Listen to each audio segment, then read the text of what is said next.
ఏపీలో రాజకీయం సరికొత్త లోతులకు దిగజారుతోంది.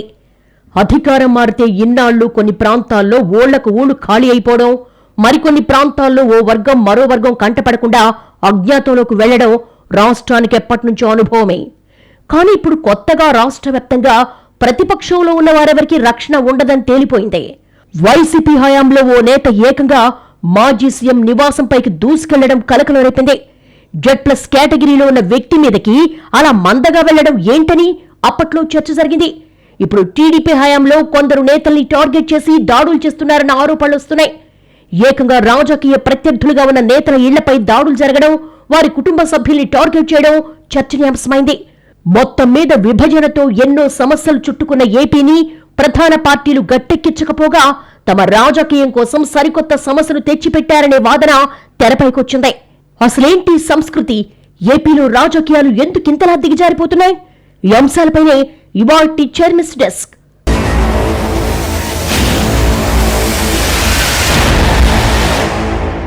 కొన్నేళ్లుగా ఏపీలో కొత్త సంస్కృతి మొదలైంది. రాజకీయ ప్రత్యర్థుల ఇళ్లపై దాడులు, ఆస్తులు విధ్వంసం చేయడం, భయానక వాతావరణాన్ని సృష్టించడాన్ని ప్రధాన పార్టీలు అలవాటుగా మార్చుకున్నాయి. రాష్ట్రంలో ప్రధాన పార్టీలన్నీ ఇందుకు బాధ్యులే. అంబటి రాంబాబు, జోగి రమేష్ ఇళ్లపై వందల మంది మూకమ్మడిగా దాడి చేయడం, తగలబెట్టడం, ఇవన్నీ చూస్తే ఎలాంటి ఆంధ్రప్రదేశ్ ఎలా మారిపోయిందనిపిస్తోంది. బీహార్ సంస్కృతి గురించి చెప్పుకోవడం, వినడమే మనకు తెలుసు. కానీ అదిప్పుడు ఆంధ్రప్రదేశ్లో ప్రత్యక్షంగా కనిపిస్తోంది. వైసీపీ 5 ఏళ్ల పాలనలో ఇలాంటి దృశ్యాలు కొన్ని చూశాం. ఇప్పుడు అదే ప్రతీకార రాజకీయం కొనసాగుతోంది. జగన్ సర్కారు విచ్చలవిడితనం, పొరపాట్లు, అరాచకాల వల్లే జనం వాళ్లను 11 సీట్లకు పరిమితం చేశారు. ప్రజలు కోలుకోలేని తీర్పిచ్చారు. తగిన గుణపాఠం నేర్పారు. కూటమి సర్కారుకు అందుకే అధికారం కట్టబెట్టారు. కానీ ఇప్పుడు చంద్రబాబు సర్కారు కూడా అదే పొరపాటు చేస్తోంది, అదే అరాచకం సృష్టిస్తోంది, అదే ప్రతీకార రాజకీయాలకు తెగబడుతోంది. ప్రజలు ఏం కోరుకుని కూటమికి అధికారం కట్టబెట్టారో దానికి విరుద్ధంగా ప్రభుత్వం వెళుతోంది. ఏ రాష్ట్రంలో అయినా శాంతి భద్రతల పరిరక్షణే ప్రభుత్వాల తక్షణ కర్తవ్యం. అంతేకాని రాజకీయ ప్రతీకారాలు తీర్చుకోమని ఏ రాష్ట్ర ప్రజలు ఎవ్వరికి అధికారం ఇవ్వరు. ఈ సంగతి ఏపీలో ప్రధాన పార్టీలకు ఇసుమంతైనా గుర్తుందా అంటే లేదని చెప్పాలి. ప్రజా సంక్షేమం కోసం ప్రభుత్వమనే విషయాన్ని మర్చిపోయిన ఏపీ పార్టీలు ఎవరు అధికారంలోకి వచ్చినా తమ కేడర్ మనోభావాలు గౌరవించడం, వారి ప్రతీకారాలకు సహకరించడమే విద్యుక్త ధర్మంగా పనిచేస్తున్నాయి. అంతకు మించి ఆలోచించడానికి కూడా ఏ పార్టీకి మనసు రావడం లేదు. పోనీ ప్రతీకారమైన పద్ధతిగా తీర్చుకుంటున్నారా అంటే అది లేదు. రోజులు గడిచే కొద్దీ ప్రతీకారం పీక్స్ కు వెళ్లి మధ్యయుగం నాటి దాడుల దాకా వెళ్లిపోతోంది. కాసేపు ప్రతీకారాల గురించి పక్కన పెడితే ప్రత్యక్షంగా ఆ దాడులు చూసిన సాధారణ ప్రజలు భయభ్రాంతులకు గురయ్యే దుస్థితి ఉంది. వాళ్ళు కొట్టేసుకుని ఎక్కడ తమ మీద పడతారోనని చుట్టుపక్కల ప్రజలు దాడులు జరిగినంతసేపు ప్రాణాలు అరిచేతిలో పట్టుకుని క్షణం ఒక యుగంగా బతికారంటే నమ్మాల్సిందే. కావాలని చెయ్యకపోయినా పైశాచిక స్థాయిలో దాడులు జరుగుతున్నప్పుడు పొరపాట్లు, గ్రహపాట్లు సహజం. అలాంటి పొరపాటో గ్రహపాటో జరిగి ఏ సంబంధం లేని వారిపై దాడులు జరగవని, వారికి హాని ఉండదని ఎవరైనా గ్యారంటీ ఇవ్వగలరా? ఇక మూక మనస్తత్వం గురించి ప్రత్యేకంగా చెప్పాల్సిన పనే లేదు. ఒంటరిగా బుద్ధిగా ఉండేవారు కూడా గుంపులో ఉన్నప్పుడు వింతగా ప్రవర్తించడం మామూలే. అలాంటి అనూహ్య ప్రవర్తనలు ఎప్పుడు ఎవరికి హాని చేస్తాయో ఎవ్వరూ చెప్పలేరు. కానీ ఏపీలో ప్రతీకార దాహంతో రగిలిపోతున్న ప్రధాన పార్టీలకు ప్రజలు వారి క్షేమం గురించి ఆలోచనే లేకపోవడం రాష్ట్రం దురదృష్టం అనుకుని సరిపెట్టుకోవాల్సిన దుస్థితి. అలాగని ఉమ్మడి ఏపీలో ప్రతీకారాలు అసలు లేవని కాదు. అప్పట్లోనూ ప్రతీకారాలు ఉన్నా అవి ఓ పరిమితికి లోబడి ఓ పద్ధతిగా ఉండేవి. ప్రత్యర్థుల్ని రాజకీయంగా తొక్కేయడం, వారి ఆర్థిక మూలాలపై దెబ్బ కొట్టడం లాంటివి సాధారణమే. కానీ ఏకంగా భౌతిక దాడులకు దిగడం, అసలు శాల్తీలను గల్లంతు చేయాలనే దిగజారుడు రాజకీయం మునుపెన్నడూ లేదు. అయితే రాజకీయ ప్రతీకారం ఒక్కసారిగా ఈ స్థాయికి దిగజారలేదు. మొదట బూతుల సంస్కృతి విచ్చలవిడిగా రాజ్యం చేసింది. బూతులు మాట్లాడేవాడే మొనగాడనే ట్రెండ్ సెట్ అయింది. ఆ తర్వాత నేతలతో పాటు వారి కుటుంబాల్ని బజారుకు లాగే నీచ సంస్కృతి పురుడు పోసుకుంది. రాజకీయాల్లో ఉన్న పాపానికి మీతో పాటు మీ కుటుంబం మీద బురద చల్లుతాం, చచ్చినట్టు కడుక్కోవాల్సిందే అనే ధోరణి వచ్చేసింది. చివరికి కాస్త మర్యాదస్తులెవరైనా రాజకీయాల్లోకి రావాలంటే భయపడే పరిస్థితి తీసుకొచ్చారు. ఈ కారణంగానే కొందరు మంచి నేపథ్యం ఉన్నా రాజకీయాలకు దూరంగా ఉంటున్నారనేది బహిరంగ రహస్యం. ఎప్పుడైతే రాజకీయాల్లోకి వీధి రౌడీలు, గూండాల భాష వచ్చేసిందో అదే రాజ్యం చేయడం మొదలుపెట్టింది. ఎప్పుడైతే అధికారం కోసం ఏం చేసినా తప్పులేదనే ధోరణి ప్రబలిందో, ఎప్పుడైతే అధికారాన్ని సుస్థిరం చేసుకోవడానికి ప్రత్యర్థులు లేకుండా చెయ్యాలనే దురాలోచన మొగ్గతొడిగిందో అప్పుడే రాజకీయాల్లో అన్ని రకాల విలువలు పతనమయ్యాయి. అసలు రాజకీయాలకున్న ప్రాథమిక నియమాలన్నీ గంగలో కలిసిపోయాయి. ముఖ్యంగా ఏపీలో ప్రధాన పార్టీలన్నీ కలిసి రాజకీయాన్ని కొత్తగా ఆవిష్కరించాయి. దేశంలోని మిగతా రాష్ట్రాల రాజకీయానికి తమకు తేడా ఉండాలనే దుగ్ధతో పరమ నైత్యానికి తెగబడ్డాయి. అందుకే రాజకీయం విష సంస్కృతిగా మారిపోయింది. రాజకీయ నేతల్ని చూసి జనం భయపడే పరిస్థితి వచ్చింది. ఏపీలో రాజుకున్న రాజకీయ నైత్యానికి ఇకనైనా ముగింపు పలకపోతే రాబోయే రోజుల్లో బీహార్ ప్రజలు కూడా మీకంటే మేమే నయమని బహిరంగంగా కామెంట్ చేసే పరిస్థితి ఎంతో దూరంలో ఉండకపోవచ్చు. ఏతావాత ఏపీకి అన్నపూర్ణగా ఉన్న పేరు పోగొట్టేసి ఏపీ అంటే దాడులు బూతులేని చెప్పాల్సిందేనని నేతలు కంకణం కట్టుకున్న దుస్థితి కళ్ల ముందే కనిపిస్తోంది. రాజకీయ చైతన్యానికి పెట్టింది పేరైన ఏపీలో ఇలాంటి రాజకీయం జరుగుతుందని ఎవ్వరూ ఎప్పుడూ అనుకోలేదు. చివరికి బూతులు తిట్టుకున్నప్పుడు కూడా ఇంతకు మించి దిగజారలే అని సరిపెట్టుకున్నారు. కానీ ఏపీ నేతలు మాత్రం ఎప్పటికప్పుడు సరికొత్త లోతులకు దిగుతూ దిగజారుడుతనానికి కొత్త కొలబద్దరు వెతుక్కోవాలని అందరికీ సవాల్ విసురుతున్నారు. రాజకీయం చేయడమంటే ప్రతీకారం తీర్చుకోవడమే అనే సిద్ధాంతాన్ని జనంలోకి, కార్యకర్తల్లోకి, నాయకుల్లోకి బలంగా ఎక్కిస్తున్నాయి ఏపీ పార్టీలు. ఏ విష సంస్కృతికి వ్యతిరేకంగా జనం ఓటేశారో ఏపీలో అదే విష సంస్కృతిని తిరిగి పెంచి పోషిస్తున్నారు. అధికారం వస్తే అందరూ ఒకటే, ఇలానే ఉంటారు అని స్పష్టంగా చెబుతున్నట్టుంది పరిస్థితి. రాష్ట్ర విభజన జరిగి 12 ఏళ్లైంది. రాజధాని లేదు, ఉద్యోగాలు లేవు, పరిశ్రమలు లేవు, విద్యా సంస్థలు లేవు. ఎవరి ఎజెండా వారిదే. అవన్నీ గాలి కుదిలేసి ఒకరిపై ఒకరు తెగబడి నరుక్కోవడం, కొట్టుకోవడం, ఇళ్లు తగలబెట్టుకోవడం ఇదేం సంస్కృతి? ఏపీ ఎటుపోతోంది? ఇదే ప్రతీకార రాజకీయాలు, పరస్పర దాడులు కొనసాగితే మరో 3 ఏళ్ల తర్వాత అధికార మార్పిడి జరిగితే పరిస్థితి ఏంటి? అప్పుడు నైతికంగా వీళ్లను ఖండించే హక్కుంటుందా? అప్పుడు మీరు చేశారు కాబట్టి ఇప్పుడు మేం చేశాం అనే వాదన కొనసాగుతూనే ఉంటుంది. దీనికి ఎక్కడో ఓ చోట ఫుల్ స్టాప్ పెట్టాలి. పార్టీ శ్రేణులు పిచ్చెత్తిపోయినట్టుగా మోకలుగా తెగబడి దాడులు చేస్తుంటే చూడటానికి 70mm సినిమాలా బానే ఉంటుంది. కానీ దాని పర్యవసానాలు ఎంత దారుణంగా ఉంటాయో ఆ కార్యకర్తల కుటుంబాలకే తెలుసు. నాయకులు ఎప్పుడూ ఏసీ గదుల్లో క్షేమంగానే ఉంటారు. వీళ్ళంతా జైలులో మగ్గిపోతూ కోర్టుల చుట్టూ తిరుగుతూ ఉంటారు. ఫైనల్ గా సాధించేది ఏమీ ఉండదు. ఓ కుటుంబానికో, ఓ వ్యక్తికో రాజ్యాధికారాన్ని కట్టబెట్టడం తప్ప. మనం మధ్యయుగంలో లేం. ఇది ప్రజాస్వామ్య యుగం. ఇక్కడ వీధి పోరాటాలు, యుద్ధాలకు తావేలేదు. ఏమున్నా ప్రజల దగ్గరకు వెళ్లి తేల్చుకోవాలి. ఎన్నికల్లో గెలిపోవటములే గీటురాయి. అంతేకాని ఎవరు బాగా దాడి చేస్తే, ఎవరు ఎక్కువగా బూతులు తిరిగితే వారు గెలిచినట్టు ప్రకటించే విధానాలేమీ లేవు. ఈ సంగతి ఏపీలో ప్రధాన పార్టీలకు తెలుసు. కానీ అన్నీ తెలిసి పనిగట్టుకొని బరి తెగించి రోడ్డున పట్టమేంటో ఎవ్వరికీ అర్థం కావటం లేదు. అసలు ప్రస్తుత పరిస్థితుల్లో ఏపీలో పార్టీలు చాలా బాధ్యతాయుతంగా ప్రవర్తించాలి. ఇంకా గట్టిగా చెప్పాలంటే ఒళ్ళు దగ్గర పెట్టుకోవాలి. ఎందుకంటే ఏపీ చాలా కష్టాల్లో ఉంది. ఒక్కో సమస్యను పరిష్కరిస్తూ రాష్ట్రాన్ని కష్టాల సుడిగుండం నుంచి బయటకు తేవాలి. అందుకోసం ఓ స్పష్టమైన కార్యాచరణ తీసుకుని రాజకీయాలకు అతీతంగా ముందుకెళ్లాలి. ఇప్పటికే ఏపీలో ఉన్న సమస్యల చిట్టా ఏంటో ప్రధాన పార్టీలు పోటాపోటీగానే చెప్తున్నాయి. మరి పరిస్థితి అలా ఉంటే మీరెలా ఉండాలనే నైతిక ప్రశ్న వేసుకోవడానికి మాత్రం ఎవ్వరూ సిద్ధంగా లేకపోవడమే ఇక్కడ అసలైన చోద్యం. అప్పటికీ ఏపీ ప్రజలు తమ దగ్గరున్న ప్రత్యామ్నాయాలన్నీ ఉపయోగించారు. ఒకరు కాకపోతే మరొకరైనా రాష్ట్రాన్ని గట్టెక్కిస్తారని, తమకు మంచి భవిష్యత్ ఇస్తారని ఆశతో 5 ఏళ్లకోసారి అధికార మార్పిడి కూడా చేశారు. కానీ ఏం చేసినా వారి ఆశలన్నీ అడియాసలే అయ్యాయి. అతని కంటే ఘనుడు ఆచంట మల్లన్న అన్న తరహాలో ప్రధాన పార్టీలు పోటీ పడి అరాచకానికి తెరలేపుతున్నాయి. పాలన సంగతి వదిలేసి రాజకీయ ప్రత్యర్థుల్ని వేటాడటమే పనిగా పెట్టుకున్నాయి. ఇప్పటికే రేపు వచ్చే ఎన్నికల్లో అధికార మార్పిడి జరిగితే ఎలా ప్రతీకారం తీర్చుకోవాలనే కార్యాచరణ తయారుగా ఉందంటే అతిశయోక్తి కానే కాదు. ప్రతీకార రాజకీయాల కోసం ఈ స్థాయిలో ఆలోచిస్తున్న పార్టీలు, నేతలు ఏపీ అభివృద్ధి గురించి ఎందుకు ఆలోచించడం లేదో ఎవరికి వారు ఆత్మవిమర్శ చేసుకోవాలి.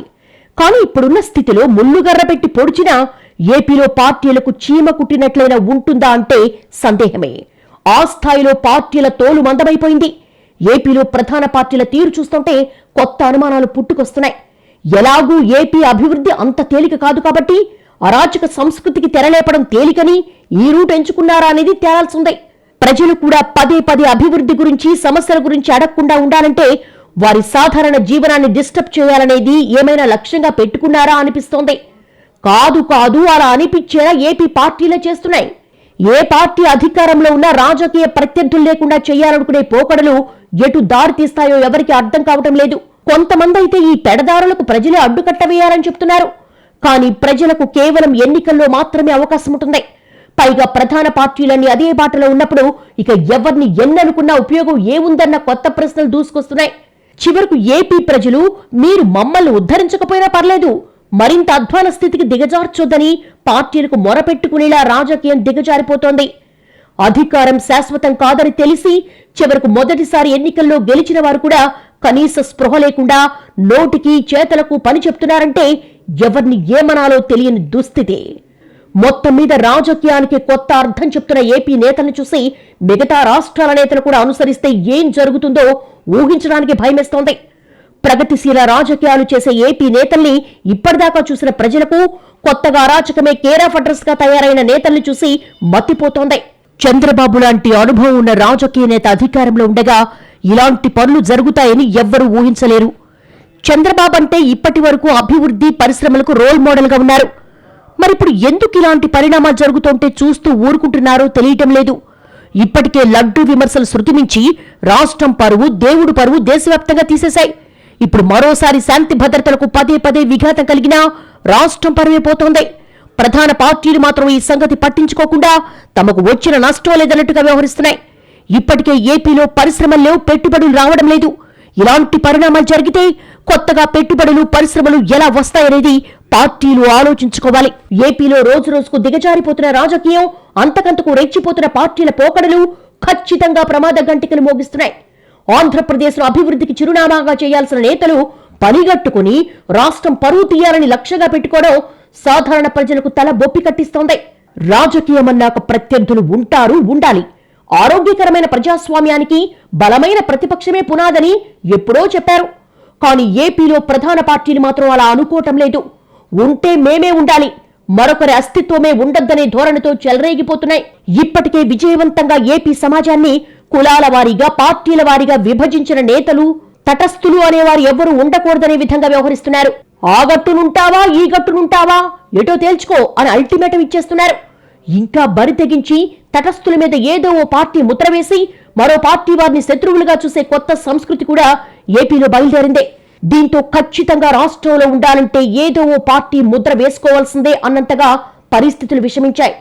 ఇలాంటి చెడు సంస్కృతిని ప్రధాన పార్టీలు పోషించడం రాజకీయ దురహంకారానికి పరాకాష్ట. ప్రజాస్వామ్యంలో ప్రజలే పాలకులనే సూత్రానికి నీళ్లొదిలేసిన నేతలు తమ దృష్టిలో అధికారం దక్కించుకున్నోళ్లు రాజులు, ప్రజలు ఒట్టి తరాజులు అనుకుంటున్నారు. ఆ అహంకారం బాగా పెచ్చుమీరి చివరకు రాజకీయ ప్రత్యర్థులు లేకుండా చేస్తే శాశ్వతంగా అధికారం దక్కుతుందన్న దురాశతో ఎంతకైనా తెగిస్తున్నారు, దిగజారిపోతున్నారు. నిరంతర అధికారం అనే అందమైన ఊహ వారిని కుదురుగా ఉండనివ్వడం లేదు. అందుకే ఎప్పటికప్పుడు కొత్తగా దురాలోచనలు చేసి రాజకీయ నైత్యానికి తెగబడుతున్నారు. ఏపీ ఇప్పటికే విభజన వల్ల అన్యాయమైపోయింది. ఇప్పుడు ఈ రాజకీయ కక్షలు, ప్రతీకార దాడుల వల్ల ఇంకా వెనక్కు వెళుతోంది. పెట్టుబడులు ఆకర్షించాలనుకునే వాళ్ళు, అభివృద్ధి కోరుకునే వాళ్ళు ఇదే సంస్కృతి కొనసాగిస్తే పెట్టుబడులు ఎక్కడి నుంచి వస్తాయి, అభివృద్ధి ఎలా జరుగుతుంది? ఇదే విషయాన్ని పార్టీలు, ప్రజలు ఆలోచించాలి. కానీ ప్రధాన పార్టీల తీరు చూస్తే అసలు రాష్ట్రం ఏటుపోతే మాకేంటి అనే ధిక్కార ధోరణి కనిపిస్తోంది. ప్రజలు ఏవో ఆకాంక్షలతో అధికారమిచ్చారు. మనము ఎన్నో హామీలిచ్చి పవర్లోకి వచ్చాం. చెప్పినవన్నీ సాధ్యం కాకపోయినా కొన్నైనా చేద్దాం, ఉన్నతలో రాష్ట్రాన్ని బాగు చేసే ప్రయత్నం చేద్దాం అనే ఆలోచనే కరవైపోయింది. ఏ రాష్ట్రానికైనా రాజకీయ నాయకత్వం ముందడుగు వేయకపోతే అభివృద్ధి సాధ్యం కాదు. కేవలం కొన్ని సందర్భాల్లోనే ప్రజలు నేతల్ని నడిపించగలరు. కానీ ప్రతిసారి అదే జరగాలని ఆశించలేం. అలా అనుకున్నా ప్రస్తుతం ఏపీకొచ్చే కొద్దో గొప్ప ఆదాయానికి ప్రభుత్వాల బాధ్యత కంటే ప్రజల భాగస్వామ్యమే ఎక్కువనేది బహిరంగ రహస్యం. ఈ సంగతి కేంద్రం ఇచ్చే నివేదికల్లోనూ ఎప్పటికప్పుడు తేటతెల్లమవుతూనే ఉంది. అంటే ప్రజలు తమ శక్తి వంచన లేకుండా కష్టపడుతున్నా ప్రభుత్వాల నుంచి కనీస తోడ్పాటు లేదనేది నిష్ఠూరంగా ఉన్న నిజం. ప్రజలు, ప్రభుత్వాలు పరస్పర అవగాహనతో పనిచేసినప్పుడే మంచి ఫలితాలుంటాయి. దేశంలో అభివృద్ధి చెందిన, ఆర్థిక ప్రగతి సాధించిన రాష్ట్రాలు అన్నింటిలోనూ ఇదే జరిగింది. చివరకు ఉమ్మడి రాష్ట్రంలోనూ అదే జరిగింది. ఆ సంగతి ఏపీలో ప్రధాన పార్టీలకు తెలిసినా ఏమీ తెలియనట్టే ప్రవర్తిస్తున్నాయి. అసలు రాజకీయాల్ని ఎందుకంత సంక్లిష్టం చేస్తున్నారనేది ఎవ్వరికి అర్థం కాని బ్రహ్మ పదార్థం. ఏదో ఓ సూత్రాన్నో సిద్ధాంతాన్నో నమ్ముకుని రాజకీయం చేయొచ్చు. చేసిన పని చెప్పుకునో, ఫలానా పని చేస్తామని చెప్పుకునో రాజకీయం చేయొచ్చు. కానీ ఏపీలో మాత్రం కలగాపలగో రాజకీయం నడుస్తోంది. ప్రజల బలహీనతలు, బలాలు అన్నిటినీ మిళితం చేసి పార్టీల అవకాశాలు, స్థితిగతుల్ని బేరీజేసుకుని కలగూరగంప వ్యూహాలు వండి వార్చి తిమ్మిని బమ్మిని చేసి అధికారం దక్కించుకోవడమే పరమావధిగా రాజకీయం నడుస్తోంది. నేతలు కూడా ఎవరికి వారే వ్యక్తిగత అడ్వాంటేజ్లు పెంచుకోవడం మీద దృష్టి పెడుతున్నారే కానీ పనిలో పనిగా జనం దగ్గర మంచి పేరు సంపాదించుకుందామని అనుకోవటం లేదు. పైగా కొందరైతే ఏరి కోరి చెడ్డ పేరు తెచ్చుకుంటున్నారు. అలాగైతే ఎక్కువ పాపులర్ అవుతామనే లెక్కలేసుకుంటున్నారు. ప్రజాదరణ పొందడం అంటే అంత తేలిక కాదు. కాబట్టి కనీసం ప్రజలు భయపడేలా చేయగలిగితే ఎందుకొచ్చిన గొడవలే అని జనమే ఓట్లేస్తారనుకునేది తేలాల్సిన అంశం.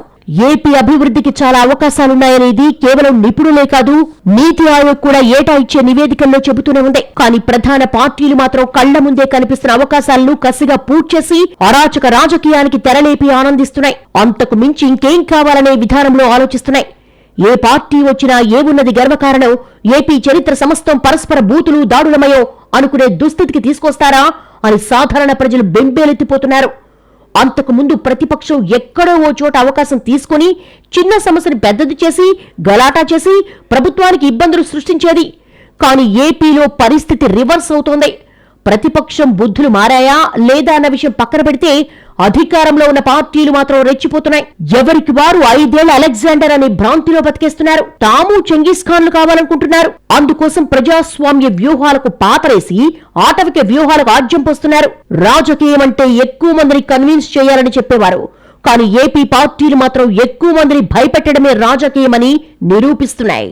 ప్రజల కష్ట సుఖాలు తెలుసుకోవడమే రాజకీయం కాదని ఏపీ పార్టీలు తేల్చేస్తున్నాయి. పైగా అడ్డంగా నరకడమే అసలైన రాజకీయం అని యావలో పడిపోతున్నాయి. అంత పని చేయడానికి ప్రత్యర్థులు ఎక్కడ ఎప్పుడు ఎలా దొరుకుతారా అని మాటు వేసి మరీ స్కెచ్ గీస్తున్నాయి. ఇదేం సంస్కృతి అని ఎవరైనా అడిగితే నీవు నేర్పిన విద్యయే నీరజాక్ష అని ప్రత్యర్థులపైన నెపం నెట్టేస్తున్నారు. వాళ్ళు చెడ్డవాళ్ళు సరే, మీరెందుకు అదే రొంపిలో దిగాలి అంటే స్ట్రగుల్ ఫర్ ఎగ్జిస్టెన్స్ అని వీర లాజిక్ లాగుతున్నారు.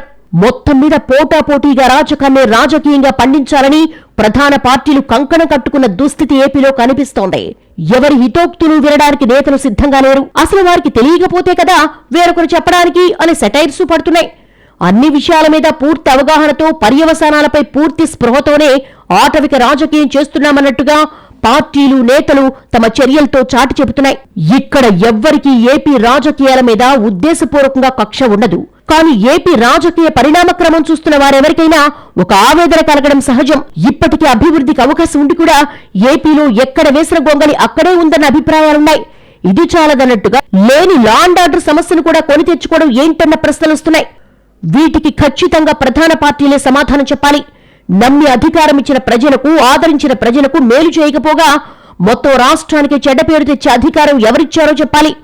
ఎవరికి తోచినట్టుగా వారు తాత్కాలిక అధికారం కోసం అరాచకాన్ని సృష్టించుకుంటూ పోతే ఈ ఫలితాన్ని ప్రజలు ఎందుకు భరించాలో పార్టీలు, వాటి నేతలే ఆన్సర్ ఇవ్వాలి. చేతనైతే ఏపీ సమస్యలు పరిష్కరించాలి. చేత కాకపోతే తమ వల్ల కాదని ప్రజల్ని క్షమాపణ కోరాలి. అంతేకాని ఇలా రాజకీయ అరాచకత్వానికి తెరలేపడం క్షంతవ్యం కాదు. అసలు ఇలాంటి పార్టీలు, నేతలకు ప్రజాక్షేత్రంలో ఉండే అర్హత ఉందా లేదా అనేది పౌర సమాజం ఆలోచించాల్సిన సమయం వచ్చేసినట్టే కనిపిస్తోంది. ఇంకా ఉపేక్షిస్తే అరాచక శక్తులు ఏ స్థాయి విధ్వంసం సృష్టిస్తాయో ఊహకు కూడా అందటం లేదు. ఇద్దరు మంచివాళ్ల మధ్య గొడవొస్తే పరిష్కారం ఉంటుంది. ఒక మంచివాడు, ఒక చెడ్డవాడు కొట్టుకున్నా ఏదోలా పరిష్కారం చూపించొచ్చు. కానీ ఇద్దరు చెడ్డవాళ్ల గొడవను ఎవరూ పరిష్కరించలేరు. ఎందుకంటే నువ్వొక్కటంటే నేను రెండంట అనే పోకడతో ఏ తగవు తెగదు, ఏ సమస్య కొలిక్కి రాదు. ఏపీలో రాజకీయాలు ఎంతగా దిగజారాయంటే పొరపాటునెవరైనా మంచి పని చేసినా ఆ పని మంచిది కాదు, చెడ్డదే అని ప్రత్యర్థులు పనిగట్టుకుని నిరూపిస్తున్నారు. అసలు పని చేయకముందే మంచి ప్రయత్నాన్నే శాయశక్తుల వినియోగించి అడ్డుకుంటున్నారు. తద్వారా రాష్ట్రానికి, ప్రజలకు పొరపాటును కూడా మంచి పని జరగనీయకుండా ప్రధాన పార్టీలు సకల జాగ్రత్తలు తీసుకుంటున్నాయి. ఇది ఈ వారం చైర్మన్స్ డెస్క్. మరో అంశంతో మళ్ళీ కలుద్దాం. నమస్తే.